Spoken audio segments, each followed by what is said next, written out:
You gonna give me like that? Come on, come on. Huh. You wanna box? Hey, you like the boat? Yeah?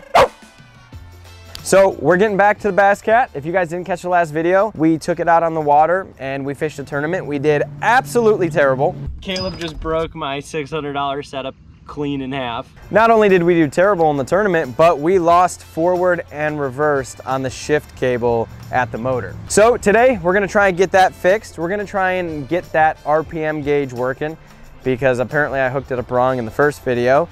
And then we got a few other things we need to button up so that we can get this thing officially tournament ready. Let's get to work and we're gonna jump right into that motor, see if we can get that shift link cable fixed. There she is. Like I said, if you guys didn't catch the last video, the cable pretty much just came off. We have to come up with a solution so that this doesn't happen again. From the comments, it sounds like there's a few other XR6 owners that said this is kind of a common problem. Ugh, this cowling is freaking heavy, y'all. So this is the issue. Our cable is not linking correctly with this little knobby right here. Some people were telling me that this actually tightens, so that might solve our problem, but first things first is we got to figure out how to get this back on and then how to get it like snug down. So what's weird is how this came off in the first place because everything was adjusted properly. And if you look down here, there's like two knobs that adjust and hold it in place. Those are still there. So I don't know how it could have like twisted and loosened, but we're gonna go ahead and take the cable out. So this knob right here is what adjusts the length of the cable. Essentially what we need to do is move the shift point here so that it's in the right spot. So the boat's in neutral right now. If I turn the prop and it's in reverse, the prop doesn't move. So if I move it to neutral, the prop moves just fine. So we should be able to put this thing right on in neutral and be good to go. So if anybody wants to know how we're doing this, we have our cable here. You have this little knob that adjusts the length of the cable. You twist that and that will align with this insert right here on the actual motor. Right now we're in neutral. So if I turn the prop with my foot, it should spin freely, but you shouldn't hear any clicking. If you're hearing any clicking, that means your gears are grinding. So we're good, we're in neutral. From here, I just need to put my cable on. To make sure we're adjusted properly, line that little knob up, and we're not even close, which is like almost concerning because the boat is currently in neutral. So we're gonna go ahead and adjust it. So to adjust it, we're just gonna twist this guy and we're just gonna keep doing that until it's lined up. I don't know how it's this far off. It's kind of odd. We're gonna adjust it and then we'll try and fire it up and get it figured out. Okay, so that looks about good. We're gonna get that on there. And then this just going to push right over that knob. And voila, you push that down. And this literally just covers like this. That is the only thing keeping it down. So do I need to tighten this? That's the real question. Because now we're in neutral. When I shift it into gear, this should move forward to be in forward and this should move back for reverse. So now I have my fiance over there on the controller. So she's gonna put it into reverse, but you gotta keep the prop moving or it's not gonna go. So I'm gonna move the prop with my foot and have her shift it in reverse to see if it goes. And there we go. Is that back all the way? There we go, that is. So that's good. Now the prop shouldn't move at all. Should be locked in place. All right, Rach, now go to neutral. We're back in neutral, see it's spinning freely. And now put it in drive. Perfect, and boom, we're in drive. So it's there, but how do we get this to stay locked down more? Take in consideration, guys, I have no mechanical experience. This is all just trial and error so that you guys at home can watch me either make a mistake or maybe help people out, I don't know.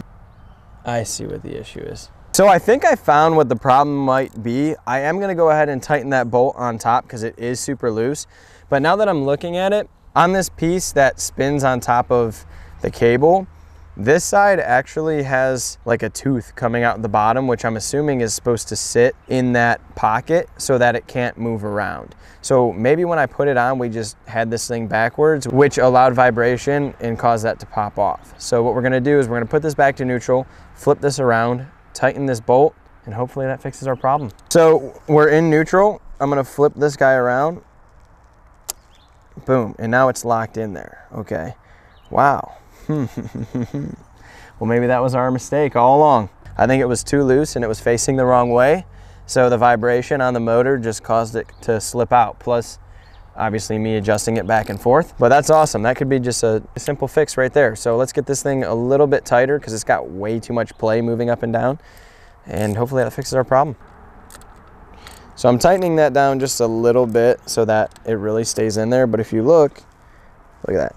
No, it doesn't even move anymore. I think that's gonna solve our problem. I think this was on backwards and it just wasn't tight enough. Okay, so I think we got our cable situation figured out. So we're gonna hook it up to some muffs and we're gonna get fired up. Along with that, I'm gonna grab that tachometer. We're gonna try and adjust that while the motor's running, see if we can get a proper reading on the tachometer.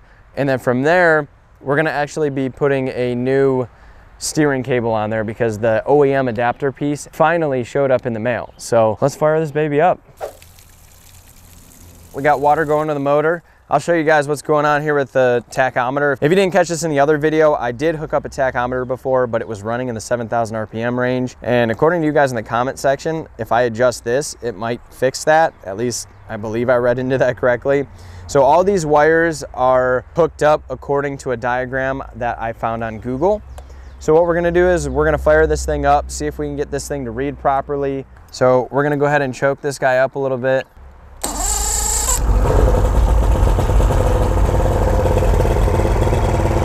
It's gonna be hard to hear me because the motor's so loud, but if you guys take a look at the tachometer, it says it's rolling at 4,000 RPMs. That doesn't make sense. So we're gonna go ahead and we're gonna do this. If I turn it to 1, it went down a little bit. And it went back up. So, all right. If that's correct, it's saying it's idling at like 1,500. That's possible. It's also not in the water, so let's see if it goes into gear.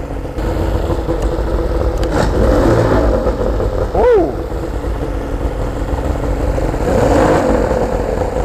The tachometer seems to be reading like pretty good.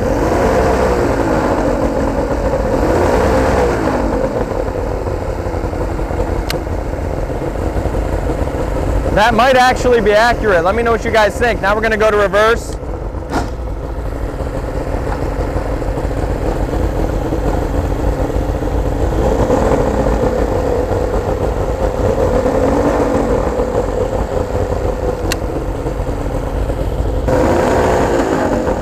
It seems like it's revving reasonably as far as the tachometer goes.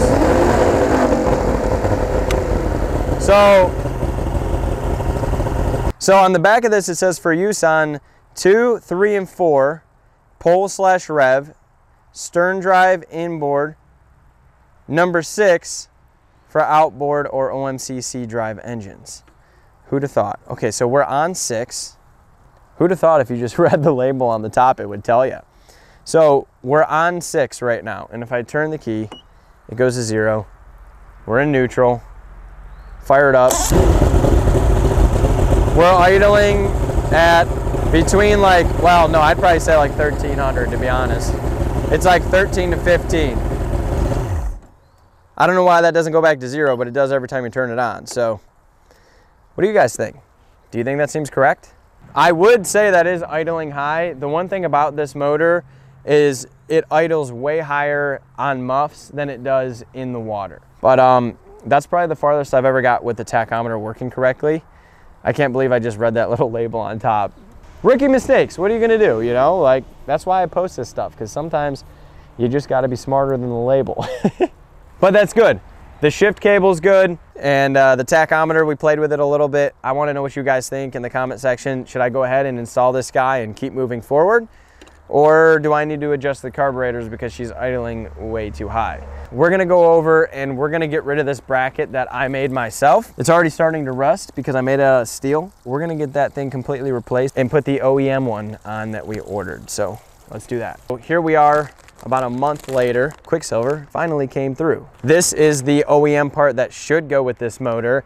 And if you guys need one for yourself, the kit is 41055A1. So we're gonna get mine off and put the real one on. The main reason that I need this piece is because I can't actually fully trim the motor with the one that I made. It gets in the way. So we're gonna go ahead and pull these cables off, and I'll show you guys exactly how I go about doing this.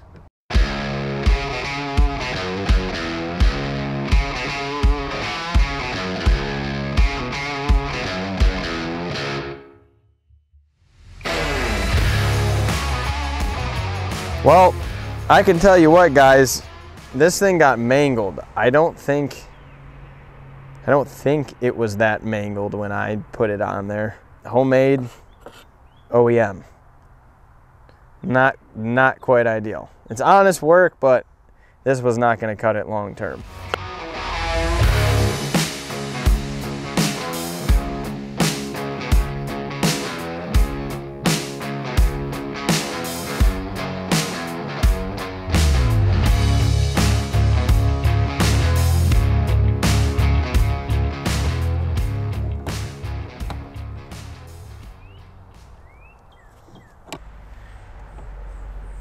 Voila. That fixes that problem. We're making good progress today. So the next thing we have to do is get lights in this boat. Now I have a nav light and I have the red and green light in the front, but they're totally rigged up. They're just like ready to be plugged into a battery because legally I have to have them. We are gonna hopefully get these back to where they belong, but the problem is the original location for these lights, there's no wiring hookup to them at all whatsoever. I'm gonna have to drill these out because they're riveted in, but hopefully I can get new wires put in them and just reuse the OEM ones so I don't have to buy new ones, but there's only one way to find out, so let's get to drilling.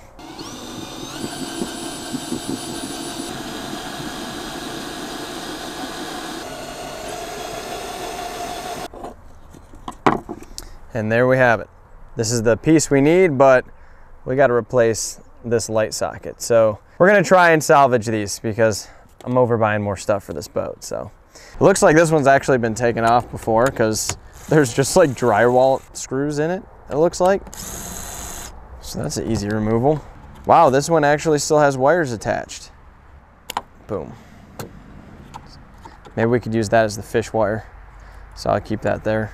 This is the insert that goes in there, as you guys could see. You literally just had to pinch out these two sides and push it out. This is how it's supposed to be, and there's just two little prongs on the side that pinch and push in. So I'm thinking I could potentially just push the prong out, or at least I hope, and then I can solder a new wire to that prong, slide that insert back in there, and we're good to go. These are about $12.99 a piece, so if I have to get one, I have to get one, but I could save myself 13 bucks here if I can figure out how to get this through here. So you see those two metal things right here? Those are gonna be our taps. And I think I'm just gonna get a solder gun. I don't have one here with me today, but my dad has one. And I'm going to just do this. Well, I guess we gotta figure out if it works first. So if I do that, I should be able to take my wires, put them in there, and voila. So we do get a connection. They do still work. The only way I'm gonna get a wire to stay in there though is probably to solder. So we're gonna see if we can get that soldered in by the end of today's video. We can definitely reuse these parts and create ourselves some nav lights. So I'm gonna go ahead and put that insert back in, and those will be ready to rock pretty soon here. Just gotta run some wires and a switch.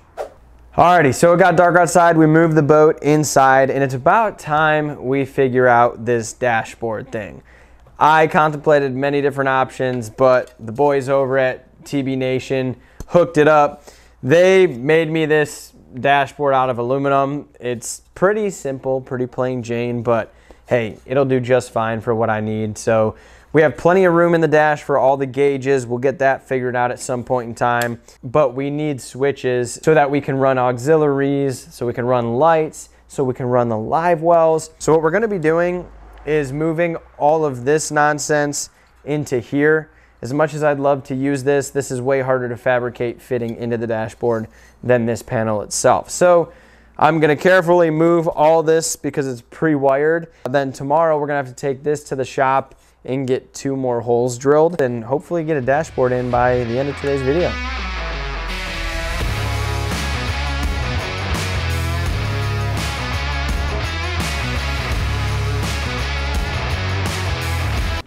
Gonna be my video today. Hey, dude. I just spit a metal shaving out of my mouth. That's healthy. We're picking up where we left off last night. I got all the switches in the dash, but now we have to get the power outlets in there. I already test fitted one, totally drilled the hole way too close. So we're gonna have an awkward gap in these switches, but it is what it is. The hole saw, it walks a lot and you can only do so much. I even pre-drilled the hole and it still walked. Yeah, they're just gonna be spaced out a little bit, but hey, it is what it is. So we're gonna drill another hole. I'll show you guys how I did it, and then we're gonna get this thing installed in the BASSCAT.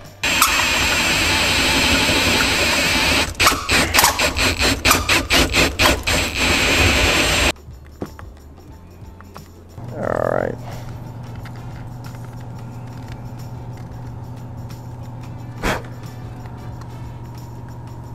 Sweet. And we're back to the garage. We are really getting stuff done this video, at least I feel like it. We got the holes drilled, we got the whole dashboard knocked out. To show you guys closer up, look at that, boom.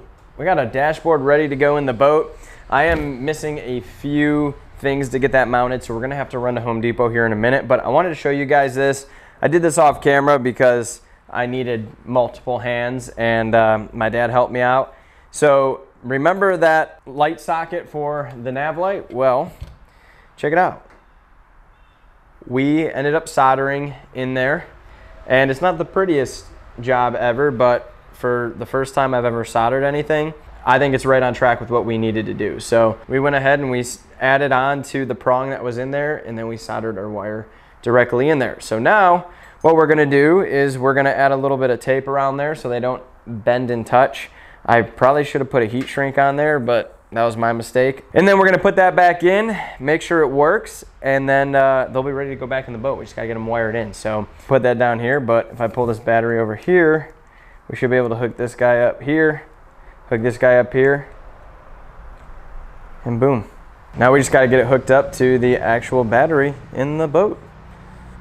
Easy peasy. Okay, so we're back in the boat. We gotta get our newly made dashboard installed. The only way that I could think of to do this properly would be by using this corner bracing. I'll show you guys kind of what I'm thinking here. It's been kind of a headache trying to figure out how to make a dashboard work. So let me show you what I'm working with. So this is the original spot for the dashboard. And as you guys can see, there's nothing to screw into. Not to mention, this was made so that it would sit on the face, not sit on the inside. So there's nothing to screw this into. So the best idea I had was to use corner brace. And what I'm gonna try to do here is just screw these into the side of the fiberglass and then have tabs for me to put a screw in there. So that's really it. We're gonna put them on all four sides and hope that it lines up, I guess. All right, folks, we're underneath the dashboard, and this is the fun part. We gotta figure out how to get this thing screwed in here. I gotta put these screws in by hand, because I can't get any kind of drill back here. Probably doing somebody, well, whoever has this boat after me is probably gonna hate me.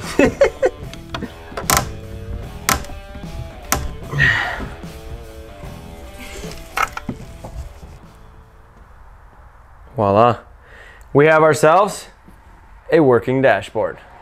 Let me tell you guys, that was not easy. Holy crap. Getting under there and trying to get a screw in there was definitely tough, but we made it happen. And it looks pretty good for me drilling holes that I thought were kind of off and me just putting that corner piece in there. It came out really good. So check it out. The two green switches are for live wells.